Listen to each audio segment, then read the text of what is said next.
नमस्कार दोस्तों, स्वागत है आपका इस वीडियो में। हम बात करेंगे लाइफ के सबसे मिस्टीरियस एंड इन्फ्लुएंशियल साइंसेज में से एक एपिजेनेटिक्स के बारे में। कैसे डीएनए में होने वाला सेल्फ रेगुलेशन प्रोसेस आपके जीन को ऑन एंड ऑफ करता है, हम जानेंगे एपिजेनेटिक्स क्या है, डीएनए के सीक्वेंस से अलग जीन का सेल्फ रेगुलेशन प्रोसेस, डिजीज से कनेक्शन, कैसे कैंसर, डायबिटीज या अल्जाइमर जैसी बीमारियों में एपिजेनेटिक्स भूमिका निभाती है, मेथिलेशन प्रोसेस क्या है, क्यों इम्पोर्टेंट है हमारी बॉडी के लिए।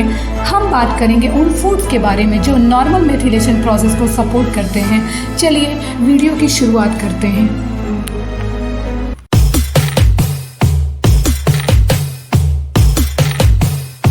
1944 सेकेंड वर्ल्ड वार के बाद नीदरलैंड में एक भयानक अकाल पड़ा। भोजन की कमी के कारण हजारों लोगों की मौत हो गई और लाखों लोग माल न्यूट्रिशन के शिकार हुए। सबसे ज़्यादा प्रभाव प्रेग्नेंट महिलाओं पर पड़ा। उनके बच्चे हार्ट डिजीज़, मेंटल डिजीज और डायबिटीज़ के शिकार हुए। इम्पॉर्टेंट ये है कि ये प्रॉब्लम सिर्फ इन बच्चों में ही नहीं, इनके आने वाली पीढ़ियों में भी दिखाई दी और यहीं से एपिजेनेटिक्स की शुरुआत हुई। साइंटिस्ट ने इस अकाल से प्रभावित लोगों के डीएनए सैंपल को लेकर जब स्टडी किया तो पाया कि उनके जीन रेगुलेशन प्रोसेस में चेंजेज आए हैं और ये उनके जीन एक्सप्रेशन को अफेक्ट कर रहा है। जीन रेगुलेशन के प्रोसेस को आप ऐसे समझ सकते हैं, जैसे जब आप अपने घर में किसी कमरे में लाइट की आवश्यकता होती है तो आप लाइट को ऑन या ऑफ कर देते हैं। ठीक इसी तरह हमारी बॉडी भी एक सेल्फ रेगुलेटेड प्रोसेस करती है सेलुलर लेवल पर। इस प्रोसेस में सेल को जिस जीन की आवश्यकता नहीं होती वहाँ बॉडी के कुछ एंजाइम्स मिथाइल ग्रुप को अटैच कर देते हैं और यह जीन डीएक्टिवेट हो जाता है। इसे मेथिलेशन प्रोसेस कहते हैं। इसके अपोजिट जिस जीन की आवश्यकता होती है वहाँ से मिथाइल ग्रुप एंजाइम्स द्वारा हटा दिए जाते हैं। इसे डीमेथिलेशन प्रोसेस कहते हैं। मेथिलेशन एक ऐसी प्रोसेस है जो बॉडी में ज़्यादा हो तो ये कुछ ऐसे जीन जो कुछ डेंजरस बीमारियों से बचा सकते हैं आपको, वो डीएक्टिवेट हो जाते हैं, जिससे आपको कुछ जेनेटिक बीमारियां, कैंसर या डायबिटीज़ का खतरा बढ़ सकता है। मेथिलेशन की प्रोसेस अगर कम हो तो कुछ ऐसे जीन एक्टिव हो जाएंगे जो आपके लिए बिल्कुल भी ज़रूरी नहीं, जैसे बुढ़ापा जल्दी आना, एबनॉर्मल टिश्यू ग्रोथ बॉडी के किसी पार्ट्स में।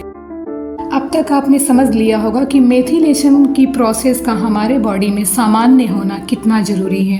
अच्छा, हमको सिखा रिया है। आपकी बॉडी के सेल्स आपके इन्वायरमेंटल कंडीशन, डाइट, स्ट्रेस और एक्सरसाइज के द्वारा ये डिसाइड करते हैं कि आपकी कौन सी जीन एक्टिवेट होने वाली है और कौन सी नहीं। एग्जाम्पल के लिए, अगर आप अनहेल्दी डाइट ले रहे हैं या आप रॉन्ग लाइफ स्टाइल में हैं तो ये आपके उस जीन को स्विच ऑफ कर सकता है जो आपकी इम्यूनिटी को स्ट्रॉन्ग बनाते हैं। और इसके लिए important foods to keep methylation process normal in our body.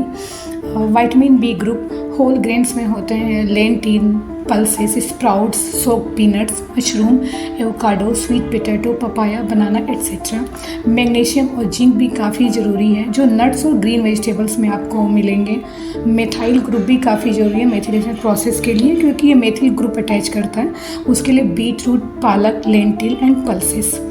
Process foods और शुगरी जो चीज़ें होती हैं वो आपके जीन मेथिलेशन प्रोसेस को काफ़ी डिस्टर्ब कर देते हैं, तो जहाँ तक हो आप उसे कम खाएं।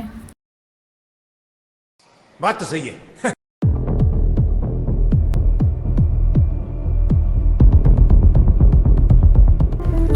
हार्वर्ड मेडिकल स्कूल के एक स्टडी में पाया गया कि लॉस ऑफ एपिजेनेटिक इंफॉर्मेशन चूहों में एज के बढ़ने का मेन रीजन है। साइंटिस्ट ने देखा एपिजेनेटिक स्ट्रक्चर को रिस्टोर करने पर एजिंग प्रोसेस को धीमा किया जा सकता है।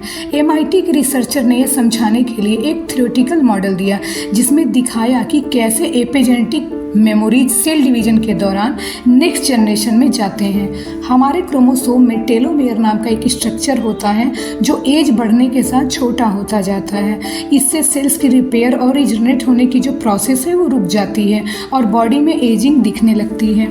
एपिजेनेटिक्स अमर होने का कोई सीधा रास्ता तो नहीं है, पर रिसर्च साबित कर रहे हैं कि फ्यूचर में ये हमें कई डेंजरस बीमारियों से बचाने और लंबे समय तक हेल्दी रखने में हेल्प कर सकता है।